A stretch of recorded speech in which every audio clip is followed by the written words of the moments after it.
So good afternoon, everybody. Welcome to the Yale Law School Auditorium, to Yale University. It's a distinct honor today. My name is Peter Salovey. I'm president of Yale, and it's a distinct honor to introduce our 2015 Chubb Fellow, President Obama's National Security Advisor, Susan E. Rice. Ambassador Rice, we welcome you to Yale University, and we're so grateful for your willingness to share your time and your insights with all of us. We're delighted that Ambassador Rice is joined today by a member of her family who is also a member of our family. This is John Rice, Yale College, class of 1988, and a current fellow of the Yale Corporation. Before I speak about our visitors, I want to say a few words about the history of the Chubb Fellowship. So Hendon Chubb was an 1895 graduate of Yale's Sheffield Scientific School. That's the precursor to the Yale School of Engineering and Applied Sciences. In 1936, he made a substantial gift to Yale University to encourage students to take an interest in public service. Since 1949, the Chubb Endowment has been used to underwrite prestigious visiting speakers who would bring kind of an extraordinary presences to campus that would inspire our students. This fellowship is administered by the Master of Timothy Dwight College, Mary Lou. Past Chubb Fellows have included 4 presidents of the United States, presidents of 8 other countries, and more than 150 other regional, national, and internationally prominent individuals noted for their distinction in service to the common good. The annual Chubb Lecture is a wonderful opportunity to reinforce the shared values of our community, and I know it's a special treat today for you all to hear from someone who is serving at the very heart of our nation and our national interest. As National Security Advisor, Ambassador Rice oversees the National Security Council staff, chairs the National Security Principles Committee, provides the President's daily national security briefing, and is responsible for coordinating the administration's foreign policy, intelligence, and military efforts. She has held numerous appointments within the National Security Council, including as Director for International Organizations and Peacekeeping, as Special Assistant to President Clinton, and as Senior Director for African Affairs. From 1997 to 2001, she was the U.S. Assistant Secretary of State for African Affairs, and in 2000, she was co-recipient of the White House's Samuel Nelson Drew Memorial Award for distinguished contributions to the formation of peaceful cooperative relationships between states. As a senior advisor for national security affairs in the, with the Obama for America campaign, she went on to serve as a member of the advisory board for the Obama-Biden transition, and then as co-chair of its policy working group on national security. From 2002 to 2009, she was a senior fellow at the Brookings Institution, where she focused on U.S. foreign policy, transnational security threats, weak states, global poverty, and development. Before her appointment as National Security Advisor in 2013, she served as the U.S. Permanent Representative to the United Nations, where she worked to strengthen national and global security and to promote human rights. Ambassador Rice received her BA in History from Stanford University. She holds an MPhil and DPhil in International Relations from New College at Oxford University, and she was a Rhodes Scholar there. This is a remarkable opportunity for our students, not just to learn about issues in national security, but to learn about a career path in public service that I am sure is an inspiration. I'm particularly pleased that today's lecture will actually take the form of a conversation. And it's a conversation between Ambassador Rice and, as I hinted at earlier, a member of the Yale community who is uniquely positioned to join her here on stage. Why do I say that? Well, John Rice, Yale College 88, and a fellow of the Yale Corporation, is the founder and CEO of Management Leadership for Tomorrow, which is a nonprofit organization that helps members of underrepresented minority groups to become leaders in the corporate, nonprofit, and entrepreneurial sectors.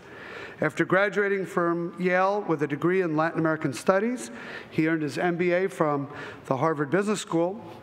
And while at Harvard, he wrote a business plan for his current organization. And in 1994, he launched it, via a mentoring program for minority undergraduates. He was appointed to President Obama's Advisory Commission on Educational Excellence for African Americans and has served as a member of the President's Board of Advisors on historically black colleges and universities. He also serves on a number of nonprofit boards, including LIFT, the National Center for Civil and Human Rights, the American Management Association, the Woodrow Wilson National Fellowship Foundation. As I mentioned, he is a member of the Yale Corporation. The trustees of Yale University are fiduciaries. Before that, he was a member of the University Council, which is an advisory group to the president. But most importantly, for today's purposes, he holds a very special role, and that is he is Ambassador Rice's brother. Younger brother. So I would like you to join me in thanking him for facilitating today's conversation and to also join me in extending a very warm welcome to Connecticut, to New Haven, to Yale University, to Ambassador Susan E. Rice. Thank you.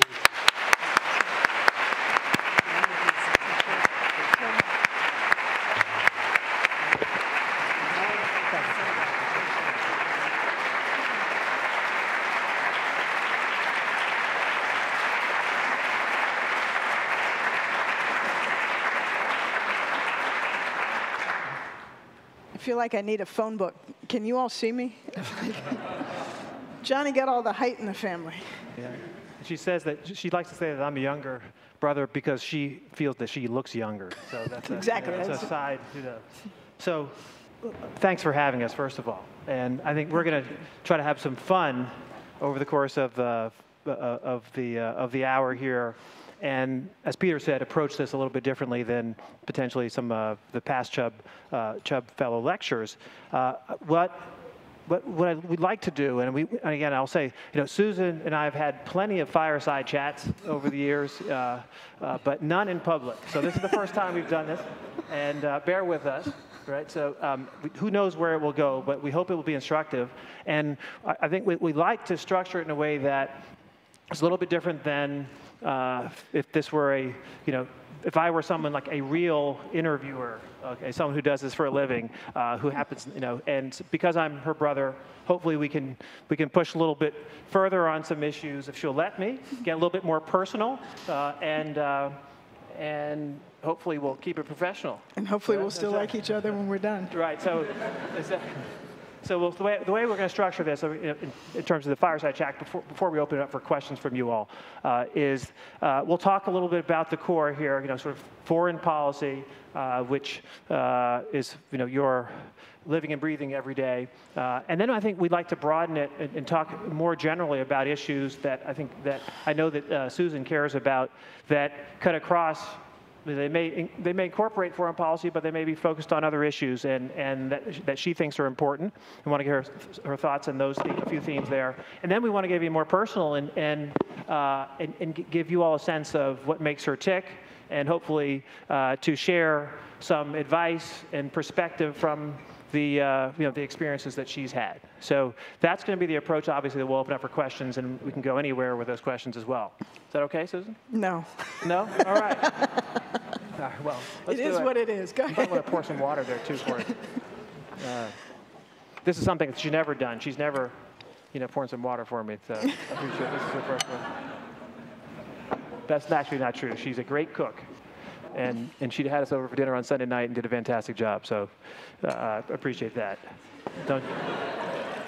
So let's start foreign policy. And we know that she has a high-pressure job, and to say the least, one of the highest pressure pressure cooker jobs, I think, in the world. And so my first question really is, describe a time where you have been the most nervous. All right. When were you worried the most about having to go do something before you did it? This is going to sound strange to some of you, but the work I do every day in my job is work that I feel relatively comfortable with, and I've been doing it for the better part of my career. And I may stress about issues or stress about how a particular event or trip or visit may come out.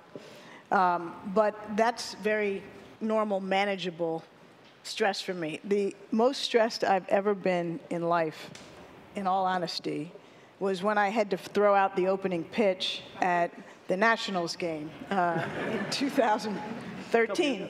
I had just taken my job as National Security Advisor that month. I am a decent athlete, but I'm at no particular skill at baseball. And I was determined to throw it from the mound and at least wanted to get it across in the vicinity of the plate, to the plate, at least the distance. And I was practicing for weeks, really. And I was lucky enough that some of the guys on my security detail were willing to throw with me. So we'd go out, we'd throw a few on a Saturday or Sunday. And the transition occurred right as I left my job at the UN and was coming over to the White House. And my security detail switched from diplomatic security that helped me and took care of me when I was a UN ambassador to Secret Service. And my lead agent on Secret Service was determined that I was not going to humiliate everybody at the plate.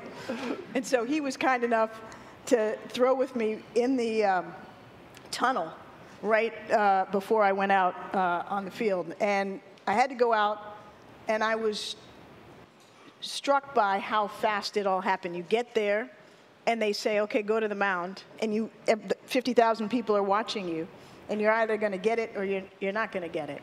And you can imagine that, I've been the subject of a little bit of public criticism on occasion. And I could just see Fox News, doing a loop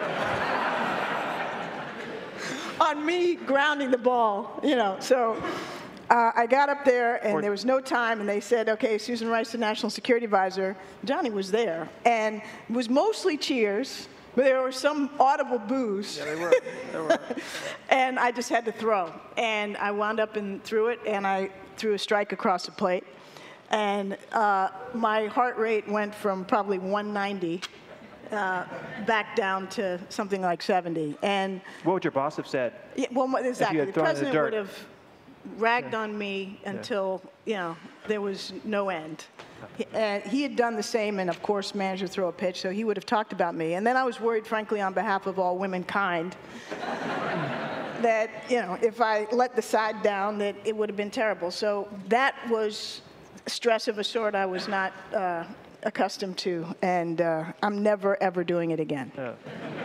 Not the answer I would have expected. That's fantastic. So let's talk about Syria. Let's switch. Let's pivot a little bit here. All right. Well, that stresses me out too. All right.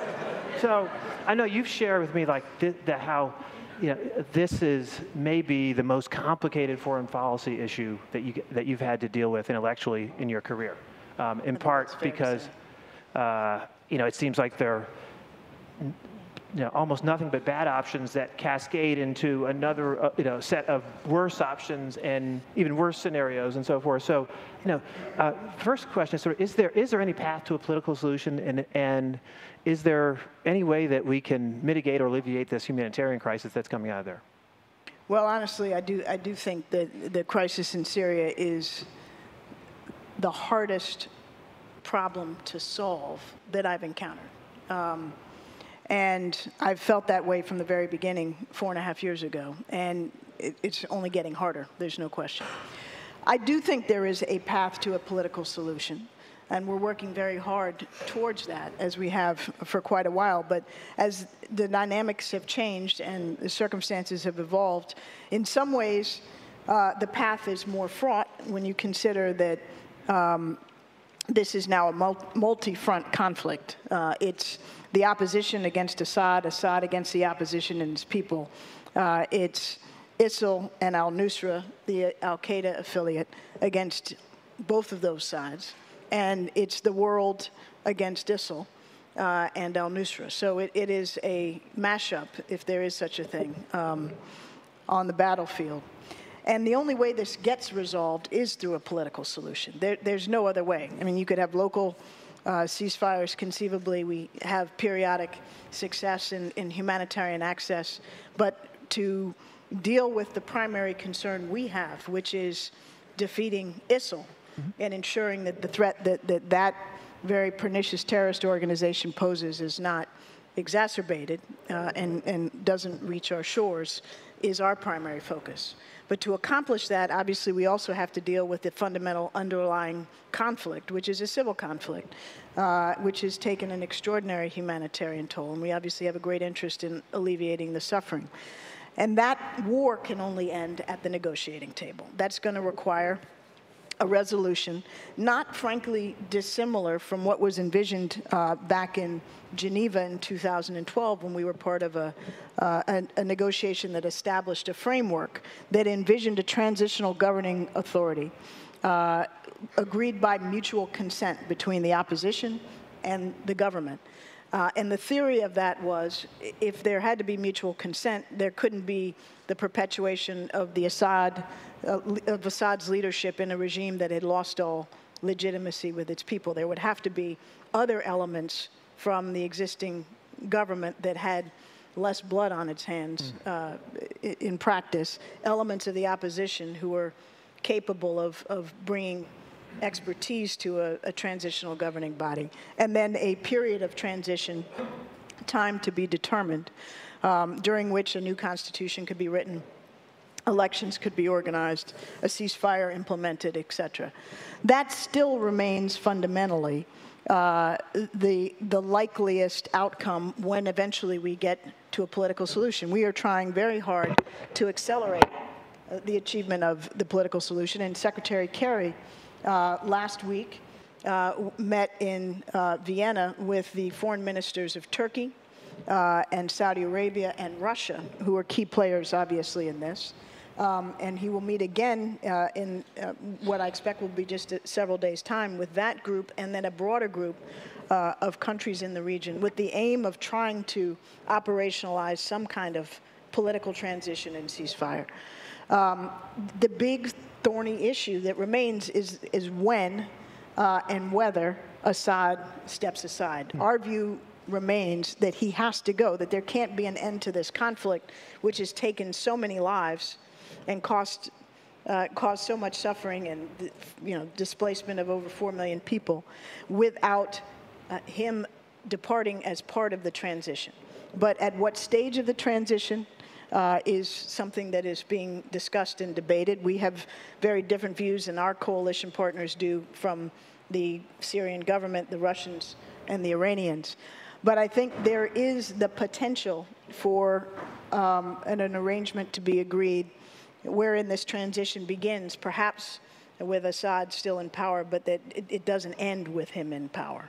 And when along that continuum the transition and his removal occurs is the hardest issue. The other challenge is, frankly, that the opposition is extraordinarily fragmented. And there is no single group or leader that speaks for those that have been fighting Assad. And now the opposition, there is what we believe to be or call and work with the moderate opposition, but they are sometimes commingled with the extremist opposition, including elements like al-Nusra or those affiliated with al-Nusra. The only thing that most people, I would say almost everybody, agrees with is that ISIL is a problem that can only be dealt with directly and confrontationally. And so the aim is to get this political solution as soon as possible and turn our collective efforts without the distraction of this ongoing civil conflict against ISIL. Right. And we haven't talked about Iraq, but obviously that's very much part of the same whole. Right. So it's incredibly complicated, and if we so for those of us who are not in there with you and the president, the Secretary Kerry, and your teams, thinking through these issues, I've always been curious, sort of, what principles, human principles, you kind of pull from, and whether there, beyond the issues here, is there anything that those of us who are not in your world can glean about, sort of what principles to draw upon when you're dealing with a situation where there are no good options and you have to decide among options that are, that where you don't have a positive set of options. And I'm wondering, is there anything that we can learn from, again, outside of foreign policy in our own lives? Any thought you'd have on what principles that, what you've learned, what principles we can draw upon that are relevant to our lives outside of your world? I'm not sure if the lessons are directly applicable. Yeah. I mean, in the world of foreign policy and national security, at the risk of oversimplifying, the first question or the first principle that we have to wrestle with is, quite frankly, what is in the United States national interest? Right. And that may be different. The answer to that question, very ruthlessly defined, may be not as edifying as we might want to believe. I mean, is it in the United States national interest, for example, in Syria, to get deeply involved in the conflict on the ground in a combat role? Well, we've seen the consequences of the conflict continuing. They are deeply insidious consequences that have horrific outcomes for the people of Syria, are destabilizing given the refugee outflow to the neighbors, are now having implications with the refugee flow for Europe. And now we have the challenge of ISIL, which does directly threaten our interests and that of our allies and partners. But we may have to tailor our solutions more narrowly to the challenge of defeating ISIL than to the broader challenges that are important, that we care about, but are not the ones we must prioritize. Right. So at the same time, we can alleviate humanitarian suffering. We are the largest contributor to the humanitarian response with over $4.5 billion. But, as human beings, we all want to do what is, the right thing on a human level. And sometimes, I would argue even oftentimes, what is right on a human level is also what most or best serves U.S. interests. But it's not 100% coincidence. And sometimes the hardest choices are when those things can't be readily reconciled. Right. So now, translating that into, daily life is hard. I mean, when you face circumstances where in your personal or professional life you have no good answers and no good options, I think that I don't know that I can say, take this lesson from the Situation Room and apply it somewhere else. But I think one thing I'd say is, when you examine your options, you have to ask not only what will be the effect of a particular action, but you also have to ask what will be the effect of inaction, and weigh those and try to anticipate the consequences of your actions, 3 or 4 steps down the road. Because what may be the most immediate, least bad answer today could prove to be worse down the road. And I suppose vice versa. So, trying to play out almost as if a chess game, the actions and reactions is, I guess, the best analogy I can draw. That's helpful. But it's hard to make a direct connection. I think that's instructive. And so stepping back a little bit, I mean, you've been a core member of the President's foreign policy team from the beginning, right? You started up at the UN and now down in the White House. And I assume you're going to stay till the end, okay? I haven't heard otherwise. And so I want to ask you, if you kind of reflect back, you guys, a lot has been accomplished. What are you most proud of? You think about a couple, if you want to mention a few milestones or a few accomplishments that you're most proud of that you weren't sure you could get done when you joined the team back actually on the campaign, and when the president was sworn in. What are you most proud of to date? Well, with the caveat that which I'm most proud of doesn't mean that I had a direct hand in accomplishing all of them. And I think vitally important from a national security point of view was the success that our economic team had early on in turning around the economy. Because a huge source of our international strength is the strength of our economy domestically and whether we're able to grow and produce wealth and jobs. And when the president came into office, we were, as you well recall, at the lowest point since the Great Depression.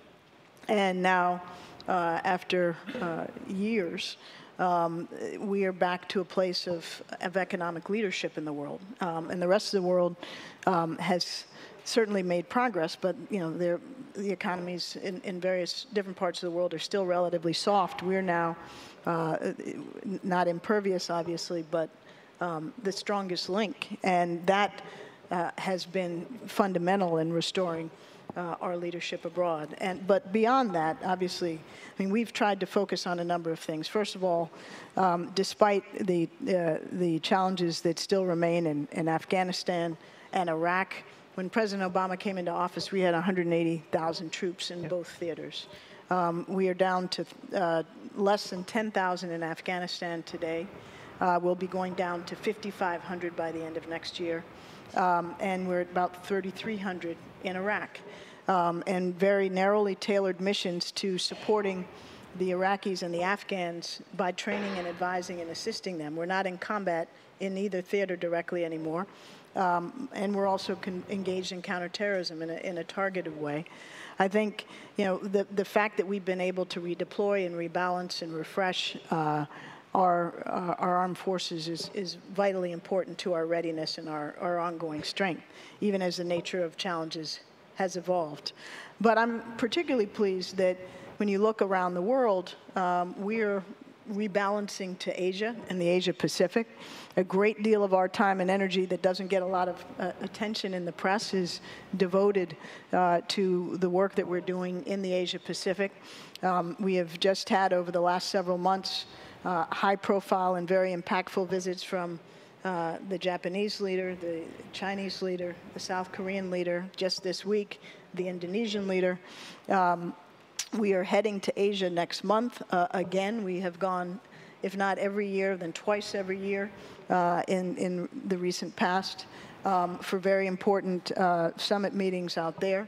And we've just been able to conclude the Trans-Pacific Partnership trade agreement, which is a signature element of the Asia rebalance. So I think that's something that will be of lasting significance. We've all worked very hard on the issue of nonproliferation and trying to reduce the threat from what some people call loose nukes, which is not the term we're supposed to use. But we have strengthened nuclear security in a very meaningful way. And then, of course, we've been able to reach the agreement to prevent Iran from obtaining a nuclear weapon with the support of the international community.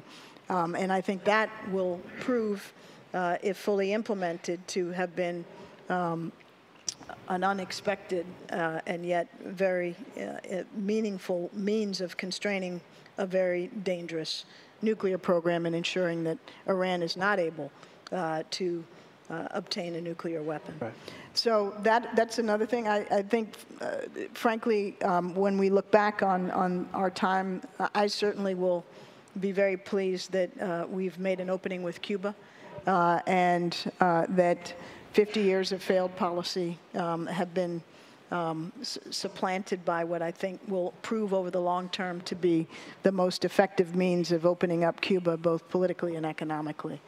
And finally, and I could go on, but as a policymaker, but also as a mother and as a citizen, one of the issues that I'm most concerned about, and I know the president has put the highest priority on, is climate change and trying to address that threat. And we are now heading into Paris in December for the COP meeting on climate change, with the real potential of achieving an agreement that will ratchet down emissions in a meaningful way. And we've been able to negotiate with China the largest, we're the first and the second largest emitters of greenhouse gases, an unprecedented mutual commitment to reduce our carbon output.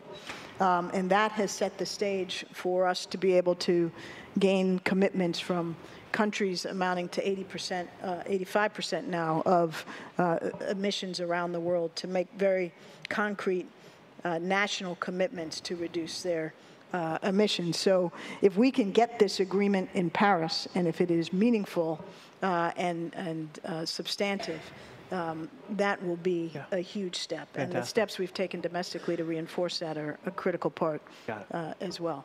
Got it. So if I could pivot a little bit just to an area that you don't get to talk too much, at least so much about publicly. And I think, but I know you well enough to know that you are passionate about some things that go beyond foreign policy. You think? Right?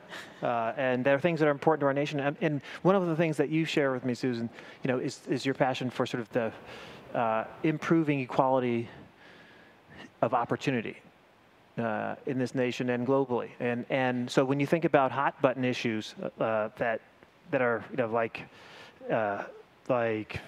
criminal justice reform and policing and immigration, healthcare, K-12 education, gay marriage. I mean, so many of them relate to this, are related to the issue of equality of opportunity. And some of these issues you all really moved the needle on it within the context of the administration over the last 7 years. Some are rising to the top now. But I want to get your point of view, not necessarily from the point of the perspective of the administration, okay? Because this is not your lane, as you tell me, I would right? not get out of my lane.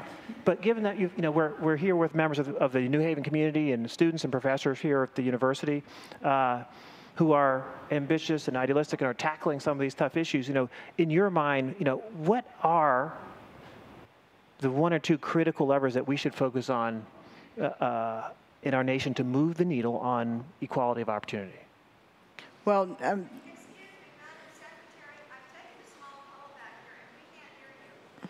okay. How do we? Okay. I'm sorry. Can't hear. So. Can you hear better now? Thank you for saying it. I wish you'd said it sooner. Thank you. Thank you. These are unusual contraptions. Can you hear me? Yeah? Okay, sorry. So repeat the question. So the question is, when you think about, addressing, inequality here, inequality of opportunity in this nation, and you can speak globally if you like. If you were folks in the crowd, what can we move the needle on? What are the things, the levers that we should be focusing on to build a nation that that really addresses and moves the needle on equality of opportunity? Well, I mean, Johnny, I think this is something I care deeply about, but it's not an area that I'm expert in. Yeah. I think you heard from the introduction of my background and Johnny's. I call him Johnny, by the way. Some people call him John.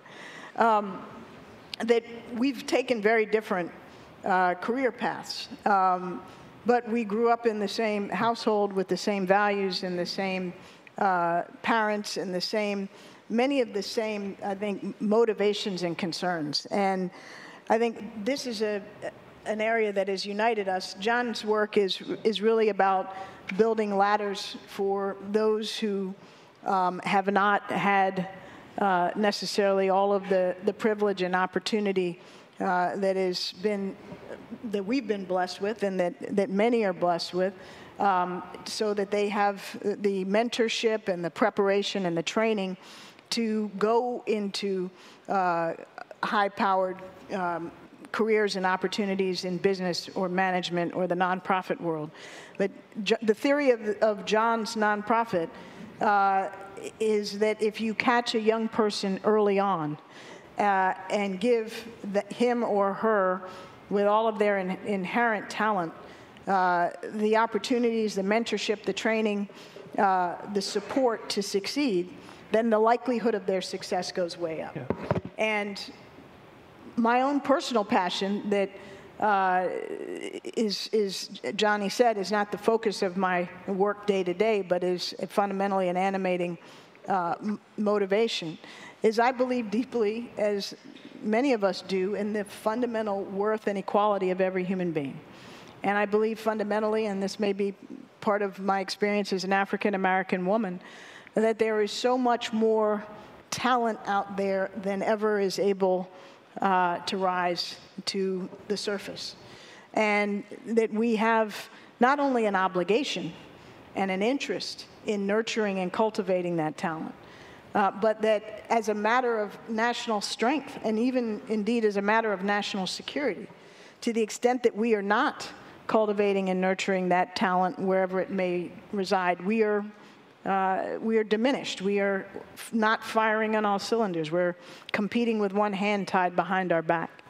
And so I believe passionately that we can do better and we have to do better. And that, I think, frankly, boils down to what you all would assume, and that is sort of obvious, which is education. Mm-hmm. And starting at the earliest stages, at preschool, early education, preschool, and all the way up through higher education, being able to provide young people with the support that they need and deserve. And that means that education has to be affordable. It has to be of a decent quality. Yeah. It has to be safe. And it has to be available to kids, whether they come from inner city New Haven or from the wealthiest suburbs elsewhere. And frankly, we still have not done, in my judgment, as a nation, a sufficient job of focusing on that deficit and investing in the talent that this nation has. And we are one of the most skilled, diverse, rich societies in the world. And when I look out internationally and I think, how do we sustain American leadership through the 21st century and beyond? How do we maximize our inherent strengths? And I don't mean just our military strength or even our economic strength, but our social and our intellectual strength and our cultural strength.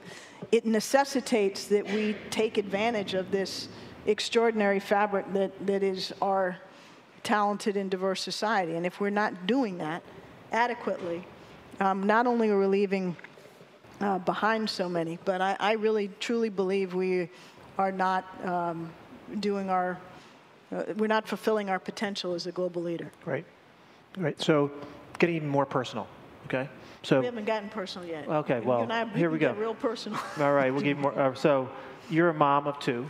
Yeah. Right? You have a 7th grader, and you have a son, 7th grade daughter, Maris, son in high school who's actually accompanied you here, Jake, and your wife of 23 years, is that right? How many years? Okay. And you spent a lot of time, I mean, I've been so impressed by how you've been able to spend so much time over the course of the last 8 years caring for our father, our mom now, and finding time to do that. So this is not a question about work-life balance, because I know that's not, even a part of the vocabulary here. But I wanted to see if you have any guiding principles around that you could share with the audience here about how to stay above water and not let the most important balls drop. How do you approach it? How do you knowing that it's not perfect, knowing that you've got to make tough trade-offs in your personal life? You've kept the most important. I can attest to that personally. I really admire you how you figured out how to do that. And it comes with trade-offs. But what advice would you have for the folks here, whether they're undergrad, grad students here, or folks who are not students here, on how to keep the most important balls from dropping when you're... Well, let me, first of all, I'm not trying to blow smoke here, but Johnny has given me a lot of credit. And the fact is, we've been blessed with two wonderful parents. Our father passed away 4.5 years ago. Our mom is still alive. She, I think, would have enjoyed being here today. She's in Washington, and her health is fragile. And we have together, I think, done a pretty good job of trying to support our parents. And we've succeeded because we've done it together, along with my husband and Johnny's wife and our kids. And the answer to your question is because, this is teamwork. No one individual can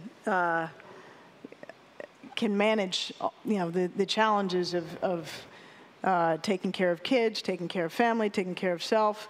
It does require partners. And so marry well. That's your advice. Marry well. Definitely marry well. I've been extraordinarily blessed to have just the most wonderful, supportive, and talented husband. You've done very well yourself, and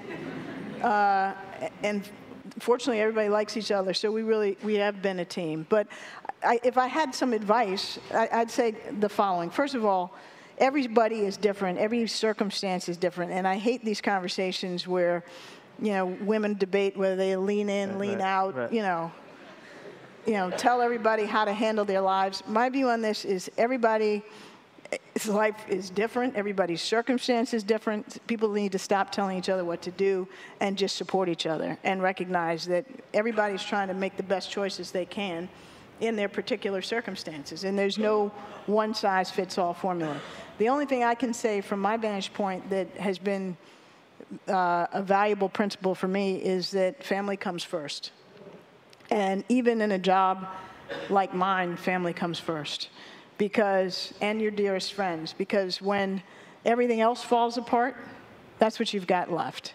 You've got the people you love and the people who love you. And if you ever forget that, then I think you're missing something fundamental.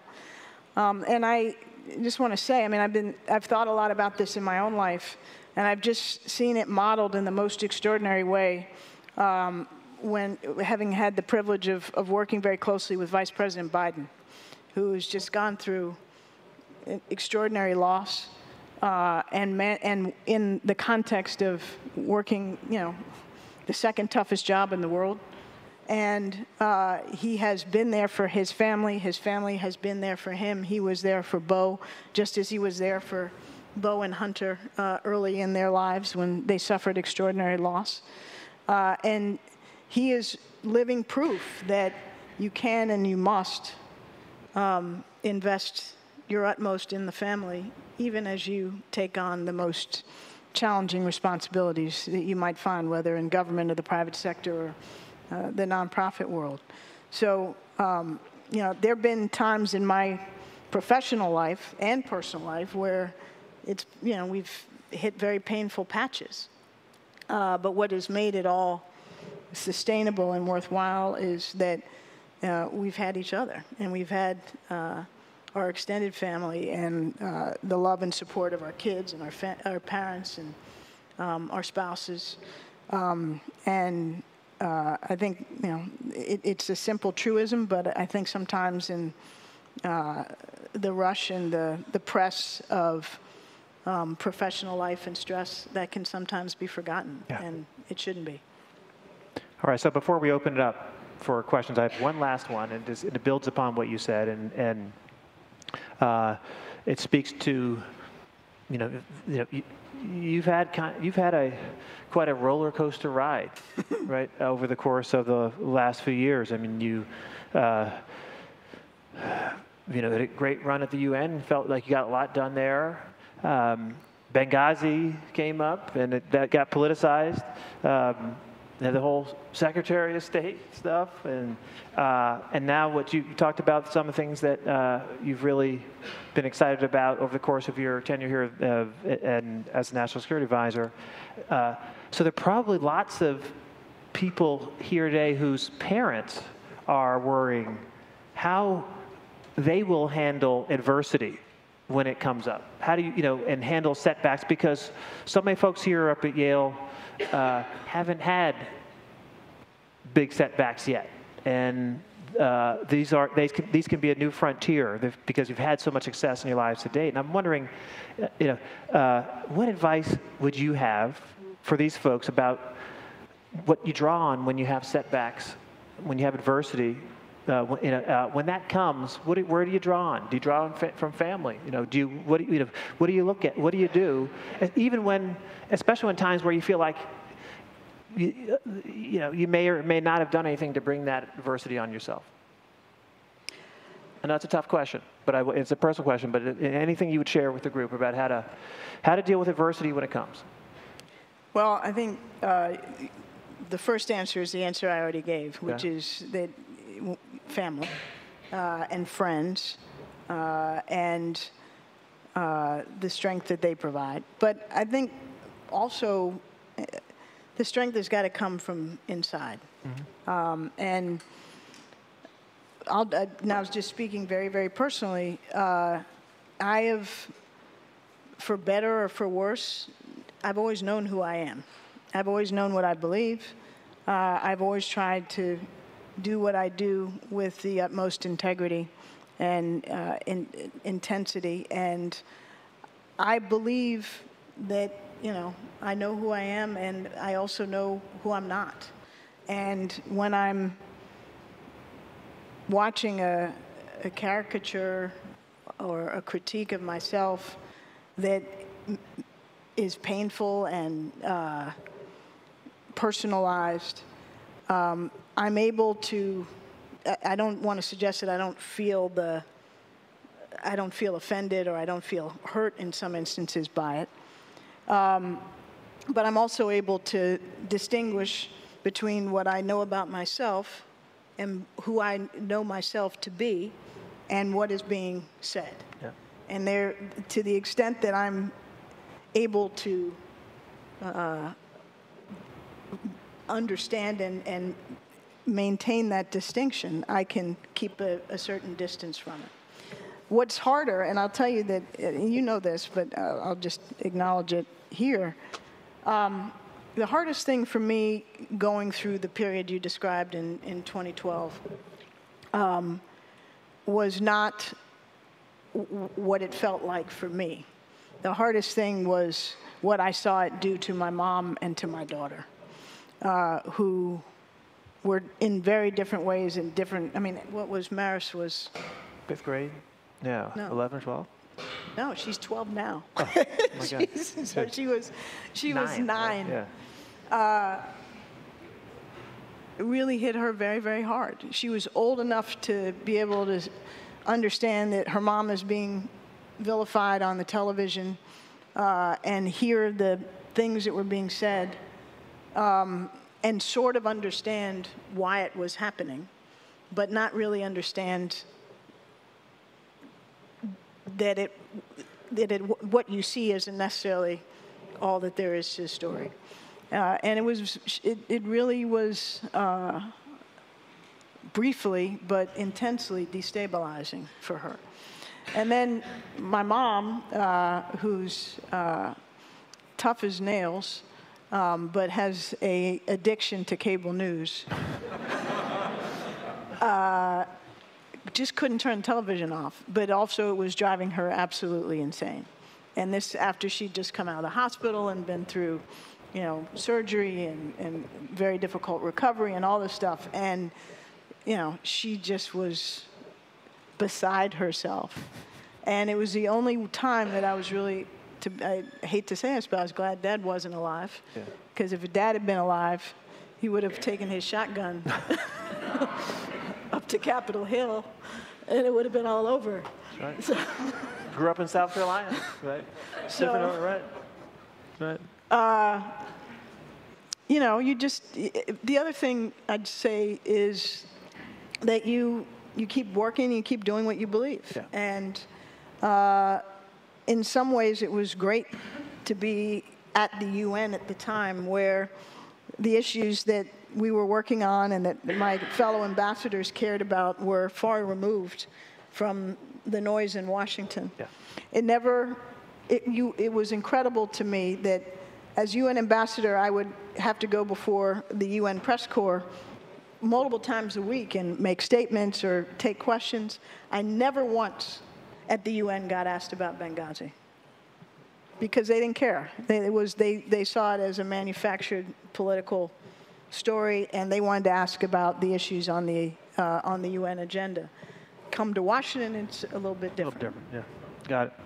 Okay, let's open it up. So, why don't you come on up, as you will be much more capable moderator than I.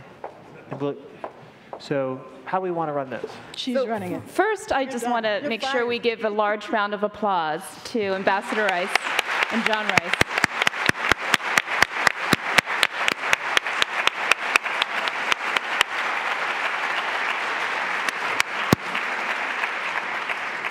And I want to thank Johnny, but encourage him to keep his day job. He did a great job. So I am the moderator of this Q&A session, and I may need to moderate up here as well, as I see. Oh, there was a friendly handshake that just happened. I am the Master of Timothy Dwight College. I'm Mary Lou, and it's a real pleasure for me to greet all of you and certainly welcome our two wonderful guests who shared with us their remarks. And they covered so much ground in their fireside chat, so I think there's going to be numerous opportunities to ask questions to follow up. I also want to take the time really quickly to thank President Salovey for his introductory remarks. Thank you for that.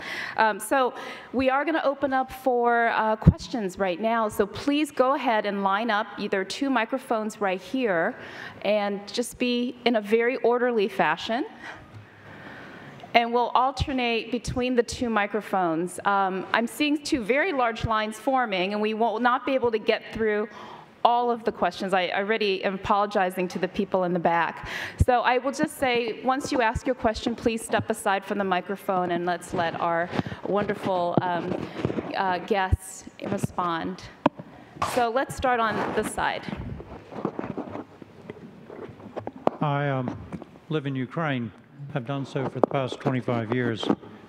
I'd like to ask you your view on the situation in Ukraine with reference to two things in particular. First, do the violations of the Budapest Treaty fundamentally undermine nuclear nonproliferation for the future? And second, can the U.S., with Japan, which I believe would be favorable to this, I know it would be, and the EU, help to get the World Bank's MEGA political risk insurance program going for Ukraine again, so that there can be an investment from the rest of the world? You've done a fine job with OPIC, but a lot of the world that was investing in Ukraine has stopped, and it's produced a catastrophic 25% decline in the GDP. And this wasn't caused by Ukraine, it was caused by Ukraine's reliance on the security assurances of the Budapest Treaty, based on which it gave up 5,000 nuclear weapons. So can the United States help with this? Well, certainly we can and we are working to help Ukraine in many different ways with its economic recovery. Just yesterday, I was saying we are working to help Ukraine in various ways. including with its economic recovery.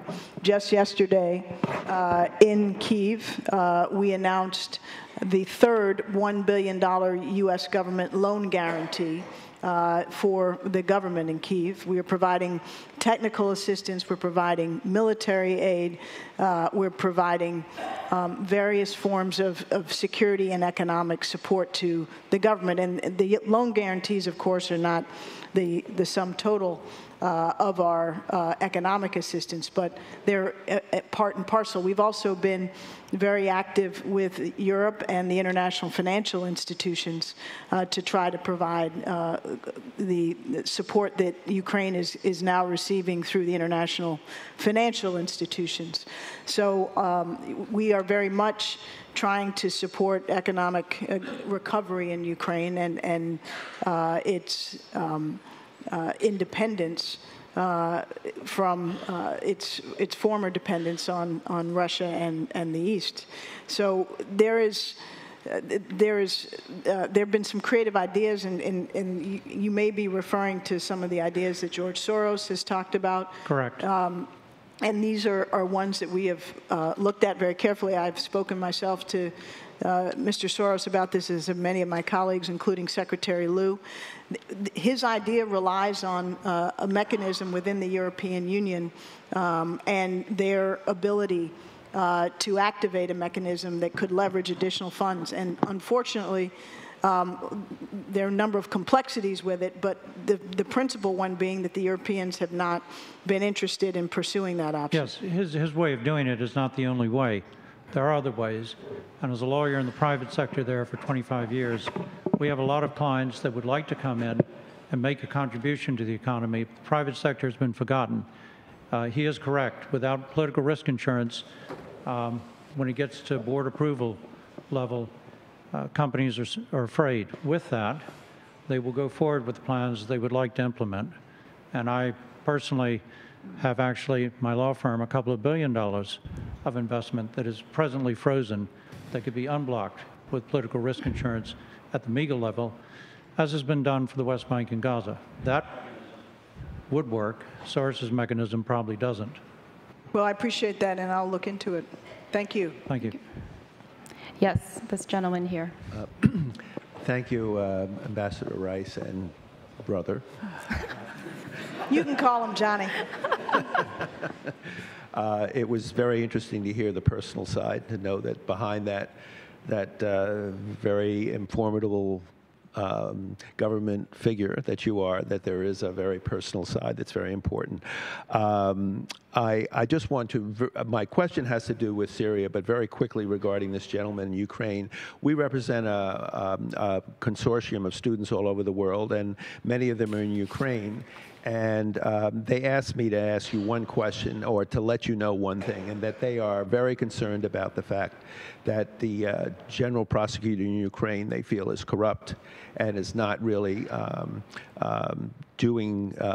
making any progress in terms of judicial reform, in terms of really reforming the judiciary and reforming and getting rid of a lot of government figures. And this is what they feel, and they're just wondering if the United States could exert some kind of leverage, or at least look into the fact that this general prosecutor is very much not on the side of Ukraine citizenry. But my main question has to do with Syria, and what I consider is not a no-fly zone, but a buffer zone. And the fact that we also deal with Russian students, and they all seem to feel that the Russian government might be very amenable to considering the establishment of a buffer zone, so that refugees, instead of having to cross the Mediterranean, could rest or be settled in this zone.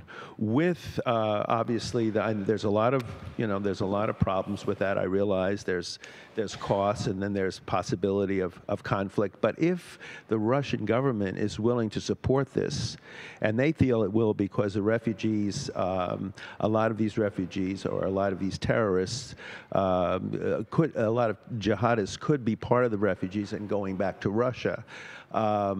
So that I'm wondering why the United States government has not pursued, or at least outwardly pursued, the establishment more of a buffer zone in Syria.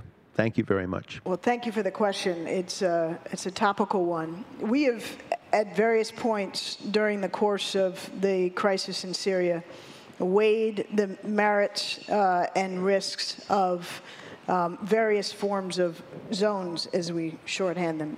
No-fly zones, safe zones on the ground where civilians could be protected. I think that's what you mean. And then we've also looked at something that we've termed a buffer zone, which is not necessarily a safe zone with protection for civilians on the ground, but a zone meant to be a bulwark so that people and weapons and other malicious flows of goods and the like can't continue to occur. Look, in all honesty, these are options that we continue to examine. We have not ruled out any of them in a formal or permanent way, but we've looked at them very, very closely, including, again, very recently. And they are fraught with real challenges and difficulties.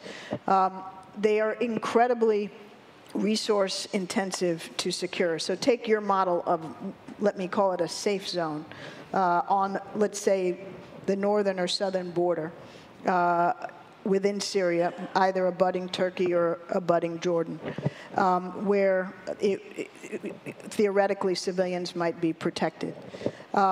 To enforce a safe zone effectively, you not only need planes in the air, and the planes in the air are complicated because the threat that most of the most proximate danger to civilians is in fact not fixed-wing aircraft. It's helicopters dropping barrel bombs that are harder to deal with in the context of an air cap. And then it's on the ground where you need literally tens of thousands of troops to hold and clear that territory. Where those troops would come from, whether weighing our interests, you would use our air power and our forces to protect folks on the ground and clearing out territory, or whether you would use them to go after ISIL because they are not the same mission, is one of the tricky questions that policymakers have to weigh. A trade-off where, if we were to employ additional resources, would they best be utilized? A humanitarian mission, which is the one you're describing, is not the same as a counter-ISIL mission in the current context. There may be a point when they allied, but they don't at the moment. And then you have the question of, to what extent does that actually improve conditions on the ground? The major border crossings are open to humanitarian aid. The aid is flowing. Particularly into the areas near the border that we're talking about. So the incremental benefit to civilians, our actual humanitarian experts do not think is very significant. And there's a real question as to whether the establishment of these zones would draw people back in or actually cause them to flee for fear that they're going to be trapped in these zones where they'd rather have freedom of movement internally or externally. So there's a huge number of complexities associated with this, which is not to say these are options that are off the table, but we are digging into them very deeply, and they are not as simple and obvious solutions as you might hear by turning on, CNN and listening to what the pundits are saying. Thank you. And over here.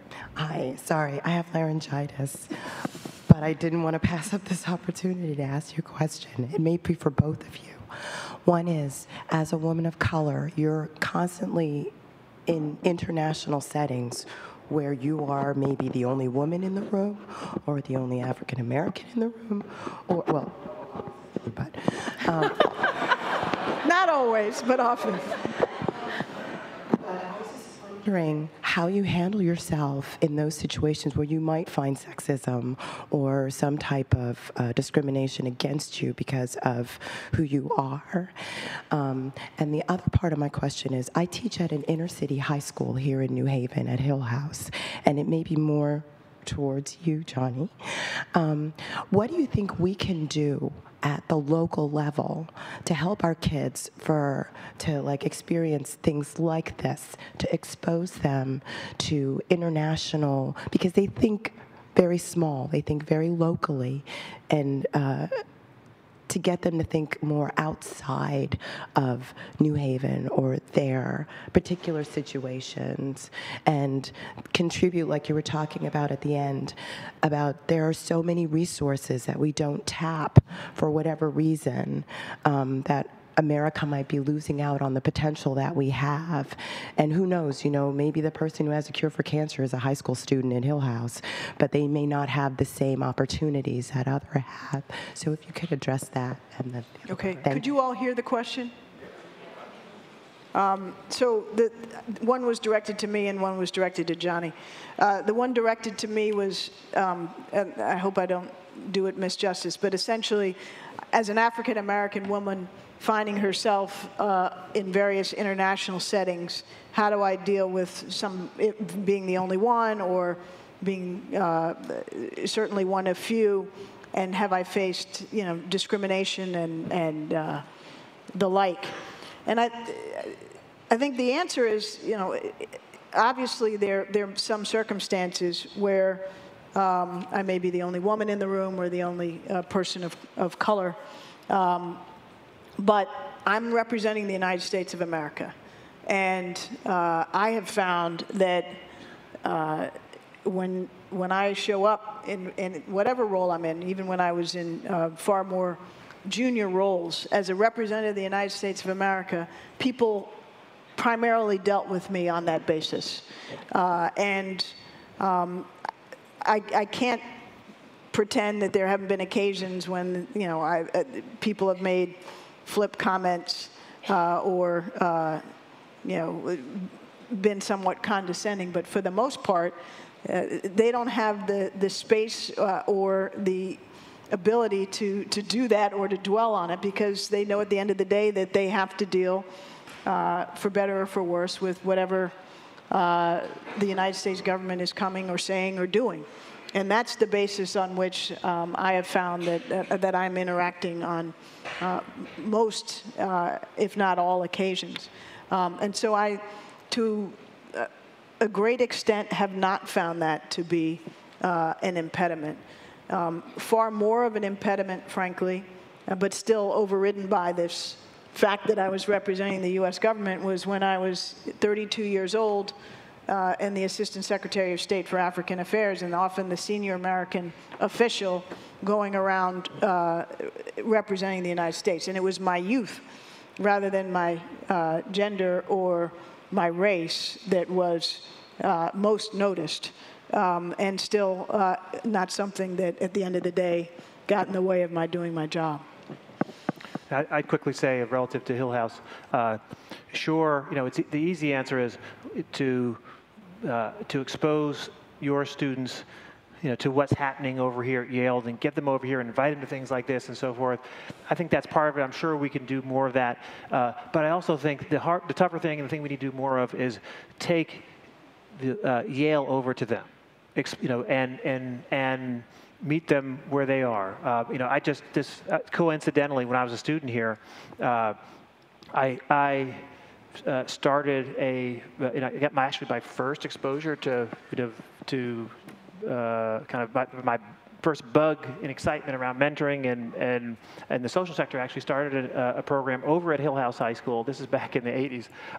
That was called Young Men's Leadership Forum, and we brought a bunch of Yale students over to Hill House every week, and we did study skills and mentoring. We did a lot of work on the ground in the classrooms with those students, and just to provide, most of whom were teenage fathers, okay, and we just met them where they were, and we helped, and we built relationships, and we were there, in their house. And I think that really made a difference. And the other thing we did, which is sort of that I think you could argue is the kind of thing we could do more of, but just as a fun entrepreneurial thing, for those of you who don't know, at least back then, Hill House had a great basketball tradition And they would, when they would play Wilbur Cross here, they would have more people in Payne Whitney Gym than we would have when we were playing Yale, on the Yale basketball team. And so they thought they were real good at basketball. So I was on the basketball team here, and we went over to Hill House and when we were seniors, played a game in their gym, Yale varsity basketball versus them. And we had them introduce it, speak to it. We had speakers. It was just a fantastic sort of community event and built a lot of bridges. Things like that. I mean, that's way, many, many years ago. But it's just an example of things that we can do more of, and I'm sure we're doing a lot of already that Peter could speak to. But figuring out ways to bring the best of Yale to them, in addition to thinking about exposure around them coming to us. Great. So who won the game? We killed them. Are there actual witnesses? Yes, we killed them. And yes, there are. So Tim Shriver, who's chairman of the Special Olympics, was a teacher over at Hill House then, and he will attest. He was my partner in building this initiative that was very successful. And not only do we win, but it wasn't me in this case, but one of my teammates won the dunk contest against those guys. Okay, so it was an eye-opening moment for Hill House students. Yes, over here, please. So there's a little over a year left in President Obama's term, and I'm just wondering, looking back and even a little bit forward, is there such a thing as an Obama doctrine? Anything resembling that? And if that's not something that's the case, is there a Rice doctrine? The Rice doctrine would have to be the Obama doctrine. For now. For the next 15 months. No. We've really refrained from trying to distill our approach into a doctrine. I think if you understand the way President Obama approaches foreign policy and national security, he is both principled and pragmatic. And he would reject, as a matter of intellectual point of view, but also as a matter of practice, a one-size-fits-all approach. So no, we don't have a doctrine. What he would say and what he deeply believes is that American leadership is necessary and indispensable, that it can be and must be a force for progress and for good, but that there are limits to what even the most powerful nation on the planet can accomplish for other people in their own countries. At the end of the day, whether it's political transformation or economic growth or even conflict resolution, there are vital contributions that the United States and others in the international community, typically with American leadership, can bring to bear. But at the end of the day, there are certain fundamentals that have to be accomplished by and for the people of a given country or a given region, whether it's fighting corruption, cronyism, insisting on respect for human rights. The outside world can do a great deal to call attention and demand certain standards and performance, but at the end of the day, it will not last, and it will not be something that is fundamentally enduring unless it is owned by the local population. And that's, in many ways, the challenge we're facing in Syria and Iraq. It's the challenge we're facing in Afghanistan. It's a challenge that you could argue is at the root of many of the most difficult global problems that we are wrestling with. Jackie. Hi, thank you so much, first of all, for sharing your insights with us. Obviously, many of us are students in the room, and we're figuring out what we want our specialty to be and how and if we want those to relate to our careers after education. So I was just wondering, since you hold degrees in different disciplines, if you could talk about the values and interests that took you from there to where you are today. I wish I could tell you that, there was a linear path between. I was a history major. Johnny studied Latin American studies, and then I went on and did international relations. I don't think so. My piece of advice, if I have one, is very simple, and that's to follow your passion. Do whatever it is that motivates you and excites you, whether you think it's going to get you a good job coming out of college or not. Do what you find fascinating and motivating. And that's what you're going to be good at, and that's what will take you to the next and the next exciting thing. I never anticipated when I was an undergraduate at Stanford that I would be in a career in international affairs, much less as National Security Advisor or UN Ambassador. That was not, I was going to be a civil rights lawyer or a community activist. That's sort of how I thought of my future, and if I ever got a home state that had voting rights as opposed to the District of Columbia where I grew up, I thought maybe I might run for a public office. And I've ended up in a completely different place. But the one thing I have done is follow my heart and my head and do things that I love to do, and that's never led me astray. So that's what I would say. John, the one thing I'll add to that is, while you're following your passion, work really hard at this stage of your career to figure out what your genius gifts are, where you can be top 10, top 20% in your peer group, what you do best, and what that translates into from a career standpoint. Because it's great to be focusing on something that you love. If you want to, I always share a story. Folks, I want to be a recording artist, but you better be able to sing. Right? If you can't sing, I don't care how passionate you are about music. You ain't gonna make any money doing that, right? So focus on, that combine with people who get the farthest, people who realize their potential. We've found they combine that sweet spot, that lane, which is what you're passionate about and what where your genius gifts are. And because what you need to focus on at this stage early on is being a high performer. And if you're you're more likely to be a high performer if you're focused on what you're passionate about, but you're most likely to be a high performer if you're really good at what you're doing. And being a high performer will position you to develop the relationships that will really catapult your career. That I think everyone here who's more tenured in their career can speak to about how important that is.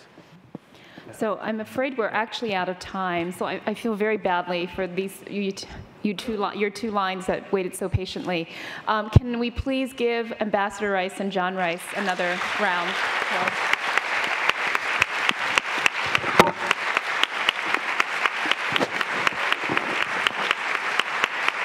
Thank you.